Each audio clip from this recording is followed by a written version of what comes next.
জীবনে ঘোরাঘুরির প্রয়োজন রয়েছে আর ঘোরাঘুরি করলে মনটা কিন্তু অনেক ফ্রেশ থাকে। হ্যালো এভরিওয়ান, আসসালামু আলাইকুম। কেমন আছেন সবাই? আশা করি সবাই ভালো আছেন। তো আমরা কিন্তু প্রচুর ঘোরাঘুরি করি আর আমরা এখন ব্লগিং লাইফে আছি, এজন্য হয়তো বা আপনারা দেখতে পান। কিন্তু আমরা প্রথম থেকেই প্রচুর ঘোরাঘুরি করি, কেননা কি বলবো যে ঘরের মধ্যে থাকতে থাকতে ভালো লাগে না। আর সবচেয়ে বড় কথা হচ্ছে মনটাকে ভালো রাখার জন্য ঘোরাঘুরি করতে হয়। তো অনেকেই আছে যে আমাদের ঘোরাঘুরি দেখে হয়তো বা মনে করে যে এরা এত ঘুরে কেন, এত মানে ঘোরাঘুরি দেখায় আমাদেরকে। কিন্তু কি বলবো যে আমরা যে ঘোরাঘুরি করি অনেকে হয়তো বা বুঝতে পারেন যে আমাদের মনে কোনো দুঃখ নাই, কষ্ট নাই। আসলে আমরা আমাদের মনের দুঃখ কষ্টগুলোকে আমরা দূর করার জন্যই আমরা ঘোরাঘুরি করি।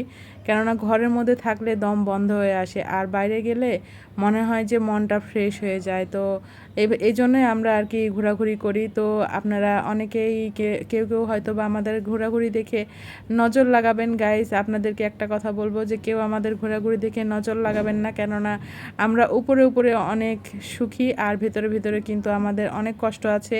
আর আমাদের কষ্টটা কিন্তু মানে কি বলবো, হিসাব করলে অনেক বড়। তো সেই জন্য আমরা অনেক ঘোরাঘুরি করি। আর এই তো অনেক দিন আগে আমরা ঘুরতে গিয়েছিলাম ধানমন্ডি লেকে। আর আমরা কিন্তু অনেক অলস হয়ে গেছি, আমরা আগের মতো অত ব্লগ আপলোড করি না, ভিডিও করি, ছোট ছোট ভিডিও ক্লিপগুলো আপনাদের সাথে শেয়ার করি। সেগুলো হয়তো বা মানে যে বড় ভিডিও আকারে যে আপনাদের সাথে শেয়ার করব সেটা করা হয় না। তো মোবাইলে ভিডিওগুলো একেবারে জড়ো হয়ে গেছে, তো সেই জন্য ভাবলাম যে এগুলো শেয়ার করি। তো ধানমন্ডি লেকে গেলাম, এখানে যে অনেক ভালো লাগে। এখানে মানে কি বলবো, গাছপালা অনেক আছে আর অনেক ফাঁকা। আর গেলে অটোমেটিক্যালি মনটা ভালো হয়ে যায়। তো আমরা মাঝে মাঝে যাই আর আমরা মনটা ফ্রেশ করার জন্য আমরা ঘোরাঘুরি করি। আর সেটাই আপনাদের সাথে শেয়ার করি। কিন্তু হয়তো অনেকে মনে করে যে এরা এত ঘোরাঘুরি করে কেন। এটা আমি কি বলবো যে এটা সত্যি অনেকেরই মনে প্রশ্ন যে এত ঘোরাঘুরি করি। তো আপনারা এটা জেনে রাখেন যে আমরা আমাদের মনটাকে ভালো রাখার জন্যই আমরা ঘোরাঘুরি করি।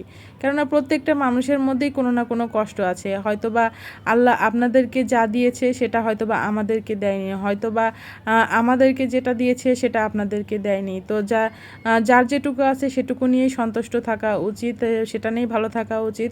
তো আমাদেরকে আল্লাহ যেটা দেয়নি আর যেটা দিয়েছে আমরা কিন্তু সেটা নিয়ে আমরা সন্তুষ্ট থাকার চেষ্টা করি, সেটা নিয়েই আমরা ভালো থাকার চেষ্টা করি।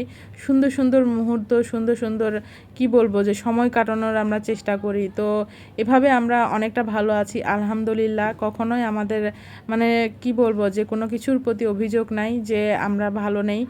ইনশাল্লাহ ভালো আছি আমরা আলহামদুলিল্লাহ। তো এইভাবে আমরা সবসময় ঘোরাঘুরি করবই ইনশাল্লাহ। আর যতদিন এই ব্লগিং লাইফে আসি আপনাদের সাথে এগুলো শেয়ারও করব।